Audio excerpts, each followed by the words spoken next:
नमस्कार, आप सभी का स्वागत है आज की इस वीडियो में।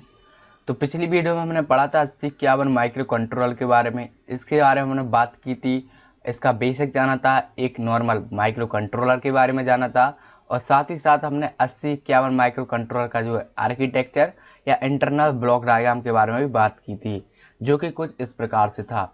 तो जिन जिन लोगों ने पिछली वीडियो नहीं देखी तो वो जाकर पिछली वीडियो देख लो। लंबी है थोड़ा वीडियो, लेकिन आप पूरा देखिएगा ताकि आपको अच्छे से समझ में आ जाए। भले ही वीडियो लंबी हो, लेकिन आपको मैंने बहुत ही डिटेल से और इजी से इजी वे में बताया था 8051 माइक्रो कंट्रोलर के बारे में।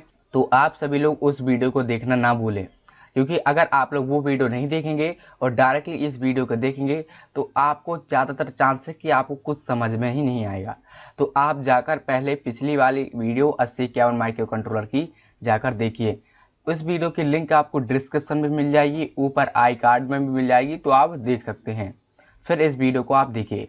और जिन जिन लोगों ने पिछली वीडियो देखी है 8051 माइक्रो कंट्रोलर के बारे में, तो वो इस वीडियो में कंटिन्यू कीजिए। पिछली वीडियो में हमने पढ़ा था 8051 का इंटरनल डायग्राम, और वहां पर मैंने आप सभी को बताया था कि जितने भी ये ब्लॉक हैं, एक एक ब्लॉक, इन सभी के बारे में मैं आपको आगे जानकारी देने वाला हूँ।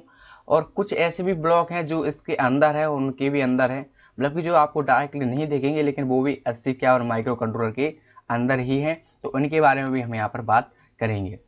तो पिछली वीडियो में मैंने आपको ये सब दिखाया था, जो कि आपको पता होगा जिन लोगों ने पिछली वीडियो को देखा होगा, कि इसमें 8 bit register, 8 bit accumulator, 16 bit program counter, data pointer, stack pointer, program status word, internal ROM, RAM वगैरह वगैरह इसमें होता है। तो ये थे उस 8051 माइक्रो कंट्रोलर के इंटरनल पार्ट्स। लेकिन आज मैंने आपको फिर से जो है बताया इन्हीं पार्टों के बारे में बहुत डिटेल से, क्योंकि यहाँ पर 90% चांसेस हैं कि जो एग्जाम में क्वेश्चन आता है वो 8051 माइक्रो कंट्रोलर के इंटरनल पार्ट से रिलेटिव आ जाए। तो बढ़ते हैं हम अपने इंटरनल पार्ट्स पर। तो सबसे पहले यहाँ पर फिर से मैंने 17 पॉइंट्स जो यहाँ पर कवर अप किए हैं, तो आप इन सभी का एक स्क्रीनशॉट ले लीजिए ताकि आपको कोई यहाँ पर दिक्कत ना आए, आप इसको भूलें ना। तो सबसे पहले है एक्यूमुलेटर, फिर है रजिस्टर, फिर है PSW यानी प्रोग्राम स्टेटस बर्ड, फिर है स्टैक पॉइंटर, फिर है प्रोग्राम काउंटर, डेटा पॉइंटर जिसको हम DPTR के नाम से भी जानते हैं, फिर है पोर्ट्स एंड देयर लैच, फिर है SBUF यानी serial data buffer, timer register, control register, timing and control unit, instruction register, RAM and RAM addressing register, ROM and EEPROM। हालांकि आज के टाइम पर हम जो है EEPROM का यूज ज़्यादातर करते हैं। इसके बाद ALU मीन्स आपका माइक्रो प्रोसेसर, ओसिलेटर और SFR यानी स्पेशल फंक्शन रजिस्टर। तो ये सारे के सारे मोस्ट इंपोर्टेंट पॉइंट्स हैं, पार्ट्स हैं इस 8051 माइक्रो कंट्रोलर के। इनसे रिलेटिव क्वेश्चन हमेशा से यहाँ पर बनते हैं। तो इनके क्वेश्चन आंसर हैं, जो कि इनके मोस्ट इंपोर्टेंट क्वेश्चन आंसर हैं, उनकी वीडियो मैं बाद में बनाऊंगा जब ये चैप्टर यहाँ पर खत्म हो जाएगा। तो इसलिए अभी इस चैप्टर पर और भी 1-2 वीडियो आएगी। तो चैनल आप लोग जिन जिन लोगों ने सब्सक्राइब नहीं किया तो वो सब्सक्राइब कर लेना। तो अब हम सबसे पहले जानते हैं एक्यूमुलेटर की। तो एक्यूमुलेटर एक 8 बिट का रजिस्टर होता है। 8 बिट का रजिस्टर का मतलब है कि ये 8 बिट की मेमोरी स्टोर कर सकता है। अब हमें पता है कि जो हमारी बाइनरी लैंग्वेज होती है वो 0 और 1 के फॉर्म में होती हैं। तो एग्जाम्पल के लिए जो वहां पर एक 0 हो गया तो वो समझिए एक बिट हो गया, एक 1 हो गया तो वो समझिए दूसरा बिट हो गया। ऐसे जितने अक्षर होंगे हमारी बाइनरी में तो समझिए उतने ही बिट हैं। तो जनरली एक अक्षर एक बिट होता है। इसी प्रकार से 8 बिट एक बाइट होता है।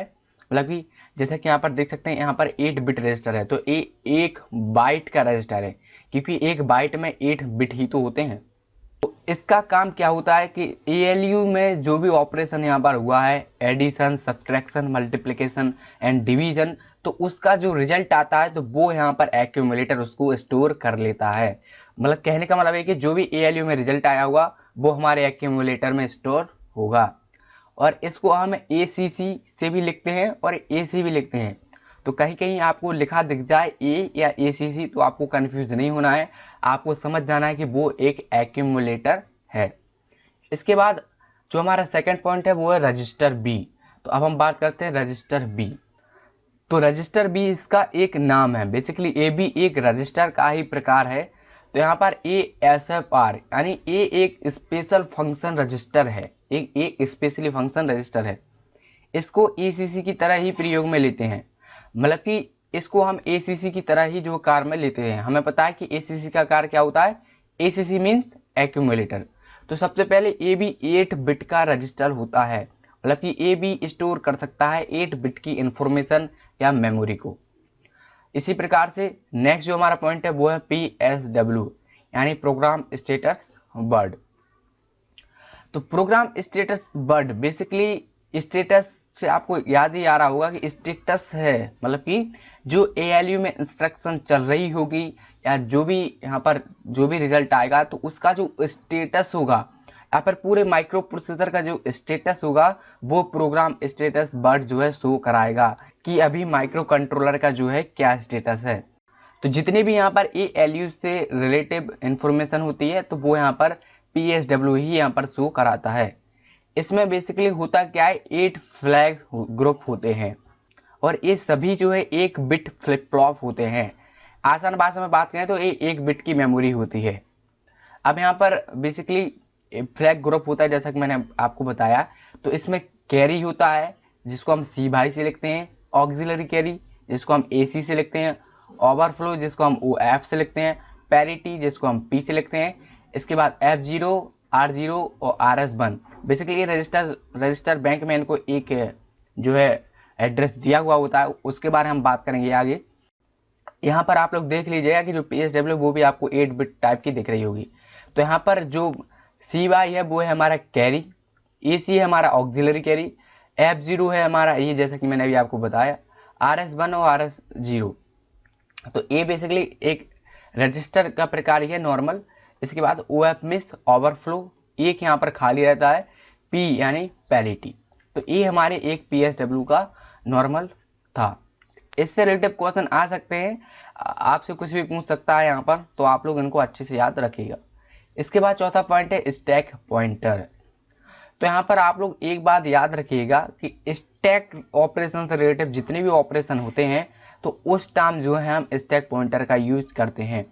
ये बेसिकली जो इंटरनल रैम एड्रेस होता है उसको होल्ड कर लेता है जो कि स्टैक की टॉप होता है। मतलब कि जैसा कि इस आर्किटेक्चर में आप देख सकते हैं जो हमारा स्टैक पॉइंटर है तो वो जो है रैम एड्रेस को या रोम एड्रेस को होल्ड कर देता है जो कि इसके ऊपर है, इसीलिए इसको जो हम स्टैक का टॉप बोलते हैं। तो ये रैम इंटरनल रैम एड्रेस को होल्ड करता है। स्टैक ऑपरेशन मैंने आप सभी को बता दिए कि स्टैक से रिलेटिव जितने भी ऑपरेशन होते हैं तो वहां हम स्टैक पॉइंटर का यूज करते हैं। ये बेसिकली 8 बिट परास का होता है। परास का मतलब मैं आपको समझाता हूं। तो जब डेटा इसमें स्टोर होता है पुश और कॉल इंस्ट्रक्शन के दौरान तो यहाँ पर इसकी जो परास होती है वो बढ़ जाती है। मतलब कि जब डेटा हमारा इसमें स्टोर होगा पुश और कॉल इंस्ट्रक्शन के दौरान तो यहाँ पर इसकी जो परास होगी वो यहाँ पर बढ़ जाएगी। इसके बाद जो दूसरा है वो है कि जब डेटा स्टोर होगा पॉप एंड रेट यानी POP एंड RET इंस्ट्रक्शन के दौरान तो इसकी जो परास होगी वो वहां पर कम हो जाएगी, ठीक है। और after reset it will start from 07H। तो बेसिकली इसमें मेमोरी होती है तो मेमोरी का एड्रेस होता है। तो ये 07H एक मेमोरी का एड्रेस ही है कि जब कभी भी हम अपने माइक्रो कंट्रोलर को रीसेट पिन के द्वारा रीसेट करते हैं तो ये दोबारा चालू होता है 0.7H मेमोरी एड्रेस से। इसके बाद है प्रोग्राम काउंटर। तो अब ये जितने भी मैंने आपको बताया स्टैक पॉइंटर, प्रोग्राम काउंटर, तो ये उन लोगों के समझ में आ रहा होगा जिन लोगों ने पिछली वीडियो देखी होगी। तो मैं आपसे फिर बोलूँगा कि जिन लोगों ने पिछली वीडियो नहीं देखी तो वो जाकर पिछली वीडियो को यहाँ पर देख लो।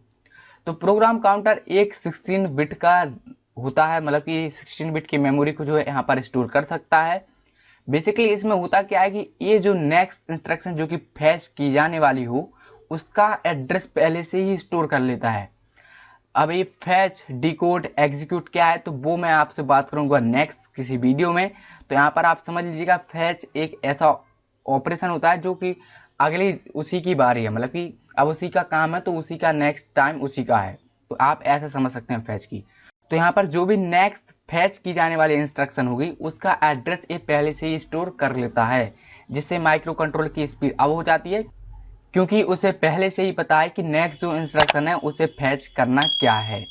इसके बाद इसका डिले टाइम भी कम हो जाता है क्योंकि इसमें जो फैच इंस्ट्रक्शन है उसका एड्रेस पहले से ही पता है तो उसको अब अलग से कोई यहाँ पर पावर नहीं लगानी पड़ेगी। तो उसका डिले टाइम भी यहाँ पर कम हो जाएगा। और ये जो है ऑटोमेटिक प्रोसेस है, मतलब कि माइक्रो कंट्रोलर ऑटोमेटिक ही स्टोर कर लेता है अगली इंस्ट्रक्शन को जो कि फेच की जाने वाली हो उसका एड्रेस, और इसमें जो भी प्रेजेंट टाइम में इंस्ट्रक्शन चल रही होगी उसको फैच करने के बाद, उसको खत्म करने के बाद उस इंस्ट्रक्शन को जो है फैच करने लगता है। तो इस प्रकार से जो हम प्रोग्राम काउंटर को काम में लेते हैं। इसके बाद आता है DPTR। अब DPTR का फुल फॉर्म होता है डेटा पॉइंटर रजिस्टर। अब ये भी 16 बिट का रजिस्टर होता है, मतलब कि ये भी 16 बिट की मेमोरी को जो है, लेकिन ये जो है 16 बिट की एड्रेस को होल्ड करता है। ध्यान रखिए, मेमोरी नहीं, एड्रेस को होल्ड कर रहा है। और इसमें बेसिकली इसको हम दो पार्ट में भी बांट सकते हैं। 8 बिट के फ्री रजिस्टर, मतलब कि ये 16 बिट का है तो इसका माइक्रो प्रोसेसर 8 बिट करके भी यूज कर सकता है। अगर ये 8 बिट करके यूज करेगा तो 8 बिट का इसमें DPL बनेगा जो कि इसी का एक भाग हुआ, और 8 बिट का DPH, मतलब कि एक DPTR 16 बिट के हमने दो बना दिए, वो भी फ्री और 8 बिट वाले। अब एक्चुअली जो 8 बिट के जो डेटा पॉइंटर बनेंगे तो वो यहाँ पर रजिस्टर रैम और स्पेशल फंक्शन रजिस्टर को एक्सेस करेंगे, मतलब कि रजिस्टर रैम और स्पेशल फंक्शन रजिस्टर होंगे वो इन 8 बिट के DPTR को एक्सेस कर पाएंगे। तो यहाँ पर हम बात करें 16 बिट की DPTR के बारे में। तो जो 16 बिट का DPTR होता है वो यूज किया जाता है बाहरी मेमोरी को एक्सेस करने के लिए। इसके बाद हमारा 7वें नंबर पर आता है पोर्ट्स, लैच एंड ड्राइवर। तो आप लोग यहाँ पर एक बात याद रखिएगा, इस माइक्रो कंट्रोलर में टोटल 40 पिन्स होती हैं और 32 पिन्स जो होती हैं वो इनके पोर्ट्स की होती हैं, जिसमें कि हर एक पोर्ट्स बेसिकली यहाँ पर पोर्ट्स कितने होते हैं, 4 इनपुट आउटपुट पोर्ट्स होते हैं, और हर एक पोर्ट्स के पास जो है 8 पिन्स होती हैं जो कि इनपुट आउटपुट के लिए काम में आती हैं। और आप लोग एक बात याद रखिएगा, हर एक पोर्ट्स के पास उसका लैच होगा और उसका ड्राइवर होगा, चारों ही पोर्ट्स के पास। और ये पोर्ट्स होते हैं तो इनको जो है SFR यानी स्पेशल फंक्शन रजिस्टर जो है एड्रेस देता है। फिर जो है P0, P1, P2 and P3 port जो है वो कम्युनिकेट करते हैं। इसके बाद आता है सीरियल डेटा बफर। तो सीरियल डेटा बफर बेसिकली इसके अंदर भी 2 फ्री रजिस्टर होते हैं। एक होता है ट्रांसमीटर बफर जिसको हम parallel in serial out register बोलते हैं, मतलब कि parallel in serial out register, ठीक है। और जो दूसरा होता है वो होता है रिसीव बफर जिसको हम बोलते हैं सीरियल इन पैरेलल आउट, मतलब कि उसका उल्टा हो गया। उसमें क्या था, पैरेलल इन सीरियल आउट, इसमें क्या हुआ है, सीरियल इन पैरेलल आउट। तो इस प्रकार से जो ट्रांसमीटर और रिसीवर बफर होते हैं। सीरियल डेटा बफर है वो बेसिकली एक SFR का ही एग्जाम्पल है। SFR means special function register, और इसको जो हम SBUF शॉर्ट फॉर्म में लिखते हैं, मतलब कि सीरियल डेटा बफर। तो अब आपको कंफ्यूज नहीं होना है, अगर आप कहीं SBUF लिखा देख लेते हैं तो आप वहां पर समझ जाइएगा कि वो सीरियल डेटा बफर है। इसके बाद टाइमर रजिस्टर, इसमें बेसिकली 16 बिट के टाइमर रजिस्टर होता है जो कि लोअर एंड अपर बाइट्स को एक्सेस करता है, ठीक है। मतलब कि जहां पर TL0 नाम का टाइमिंग रजिस्टर होगा वो शो करेगा 0 बाइट को यानी लो बाइट को, ठीक है। और जो यहाँ पर TL1 एंड TH1 होंगे वो शो करेंगे 1 बाइट को यानी हाई बाइट को, और साथ ही साथ ये लो बाइट को भी शो करता है। इसके बाद SFR बैंक में जो है इनको एड्रेस दिया जाता है। अब SFR बैंक क्या है वो मैं बात करूंगा अगली वीडियो में। इसके बाद आता है कंट्रोल रजिस्टर।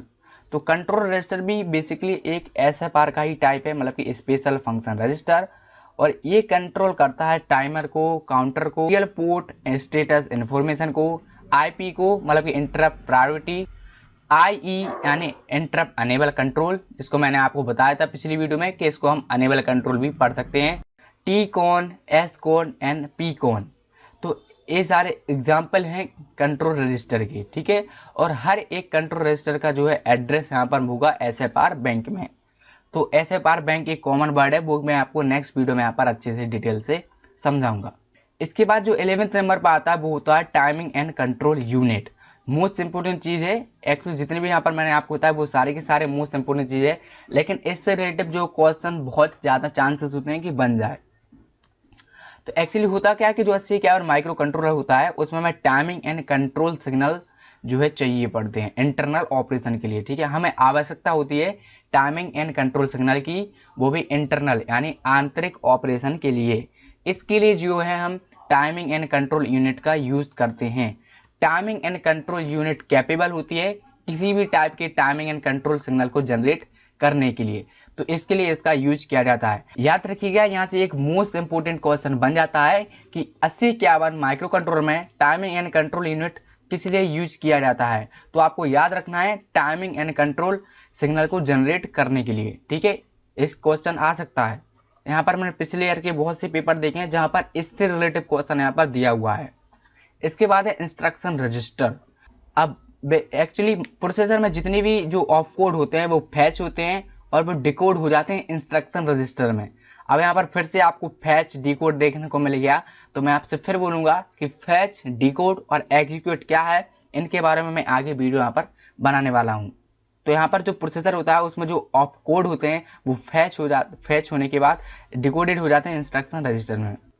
तो प्रोसेसर में इंस्ट्रक्शन रजिस्टर का यूज बेसिकली इसलिए किया जाता है कि ये जो है इंफॉर्मेशन सेंड करें टाइमिंग एंड कंट्रोल यूनिट को कि भैया आप इस टाइप के जो है timing and control signal generate करो।